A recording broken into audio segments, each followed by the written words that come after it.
வணக்கம், நான் doctor Ganesh. So எல்லாருமே ஹாப்பியாக கிறிஸ்மஸ் கொண்டாடிட்டு இருப்போம் இல்லையா? கிறிஸ்மஸ் அப்படின்னாலே நமக்கு ஞாபகம் வர்றது ரெண்டு விஷயம். ஒன்று சர்ச்சுக்கு போகிறது, ப்ரேயர் பண்ணுறது இதெல்லாம். இன்னொன்று ப்ளம் கேக். நம்ம சாப்பிட்ற இந்த ப்ளம் கேக்கில் எவ்வளோ கேலரிஸ் இருக்குது அப்படின்னு உங்களுக்கு தெரியுமா? அதை தெரிஞ்சுக்கணுன்னா இந்த வீடியோவை பாருங்கள்.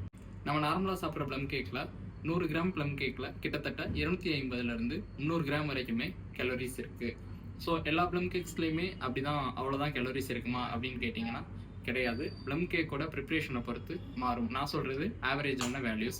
இதிலிருந்து நம்ம ப்ரிப்ரேஷன் வேறு பண்ண நான் சொன்ன வேல்யூஸ்லேருந்து 50 கூட குறைய வரலாம். ஸோ இதில் கலோரிஸ் மட்டும்தான் இருக்கா, மற்றபடி எதுவுமே இல்லையான்னு கேட்டிங்கன்னா இருக்குது. இதுலேயும் ஃபேட்ஸ், ஃபைபர்ஸ், அயன், கால்சியம் எல்லாமே இருக்குது. ஆனால் அதெல்லாமே ரொம்ப கம்மியான அளவில் தாங்க இருக்குது. ஸோ இதெல்லாம் தெரிஞ்சுக்கிட்டு நான் என்ன பண்ண போகிறேன் அப்படின்னு கேட்டிங்கன்னா, தெரிஞ்சுக்கிறதுல ஒன்றும் தப்பு இல்லைங்க. புதுசாக தெரிஞ்சுக்கோங்க. ஸோ உங்கள் ஃப்ரெண்ட்ஸ், உங்கள் ஃபேமிலி, உங்களுக்கு தெரிஞ்சவங்க யாராவது வெயிட் லாஸ் பண்ணிட்டு இருக்காங்க, அவங்களுக்கு இப்போ இந்த கிறிஸ்மஸ்க்கு ப்ளம் கேக் சாப்பிடலாமா வேண்டாமா டவுட்டில் இருக்காங்க அப்படின்னா அவங்களுக்குலாம் மறக்காமல் இந்த வீடியோவை ஷேர் பண்ணுங்கள். எல்லாருக்கும் ஹாப்பி கிறிஸ்மஸ்.